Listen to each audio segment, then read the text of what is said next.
आज हम कक्षा 9 के बच्चों को सामाजिक विज्ञान के अंतर्गत सिविक्स पार्ट से लोकतंत्र के बारे में बताते हैं। लोकतंत्र क्या होता है, लोकतंत्र किसे कहते हैं, इसके गुण और दोष क्या होते हैं, लेकिन हम सिर्फ गुण वाले पहलू पे आज आपसे डिस्कस करेंगे। लोकतंत्र आप जानते हैं कि लोकतंत्र उस समूह को कहा जाता है जिसमें सर्वोच्च सत्ता जनता के हाथ में नहीं होती।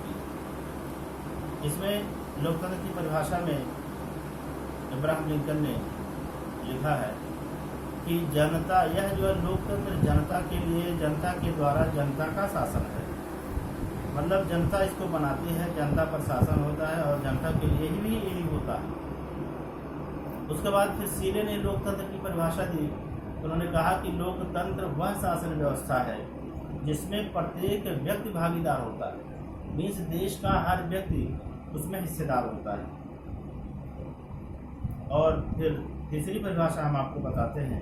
सीले ने कहा कि लोकतंत्र वह शासन व्यवस्था है जिसमें संपूर्ण सत्ता समाज में निहित होती है, अर्थात जिसमें सत्ता संपूर्ण समाज में होता है, उसका कोई अलग से जिम्मेदार नहीं होता है, हर व्यक्ति उसका जो है पार्टिसिपेटर होता है, भागीदार होता है।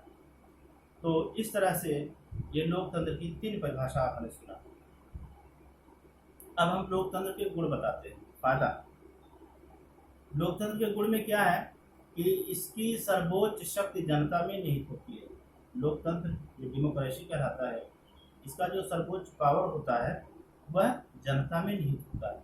मतलब उसका जिम्मेदार और कार्यकर्ता और हुकुम करने वाला और हुकुम कराने वाला दोनों, या जिस पे किया जाए वो भी, ये जनता ही होती है।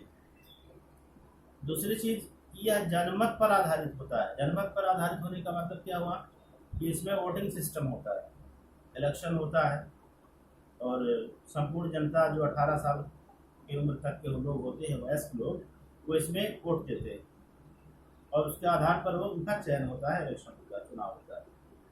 फिर उसके बाद इसमें जो है तीसरे में दिया है, इसमें सभी वर्गों का प्रतिनिधित्व होता है। सभी वर्गों का मीन्स इसमें अमीर, गरीब, छोटा बड़ा जो भी हो, ए टू जेड सबका, कोई भी इलेक्शन जीत सकता है, कोई भी जाकर के प्रधानमंत्री बन सकता है, चाहे वो छोटी जात का हो या बड़ी जात का हो। या नहीं कि कोई राजा ही होगा वही प्रधानमंत्री होगा, ऐसा कुछ नहीं है। इसी का नाम डेमोक्रेसी होता है।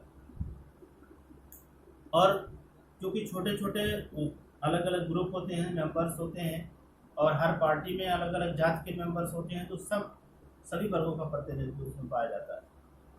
चौथे में हम आपको बताते हैं कि इसमें सरकार स्थिर होती है, क्योंकि पार्टी के द्वारा व्यक्ति जनता से चयनित होकर के जाता है, इसलिए इसमें जो है सरकार को गिरने की कोई आवश्यकता जल्दी नहीं बनती है, वह उसमें अस्थायित्व बना रहता है और सरकार खुल करके काम करती है, किसी का प्रेशर नहीं होता है कि अगर आपने ऐसा नहीं किया तो हम पार्टी छोड़ देंगे या सरकार से समर्थन ले लेंगे, इसलिए सरकार स्थिर होती है।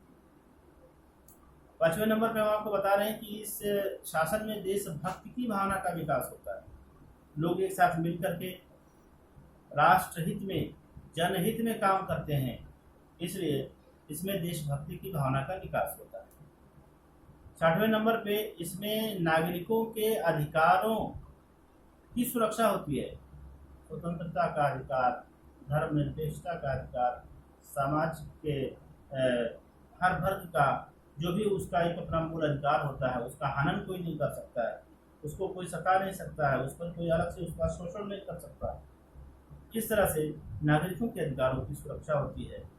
तो ये गुण के बारे में मैंने आपको बताया और परिभाषा आपने पढ़ा। क्वेश्चन 2 बन सकता है, लोकतंत्र की परिभाषा दीजिए, या लोकतंत्र से आप क्या समझते हैं, या लोकतंत्र के गुण क्या होते हैं। आपने 5 गुण पढ़ा, एक एक्स्ट्रा मेरी तरफ से 6वां हो गया, 6 गुण आपने पढ़ा। तो कुल मिला के ये आपका आज का लेक्चर खत्म होता है। फिर नेक्स्ट हम मिलते हैं। ओके।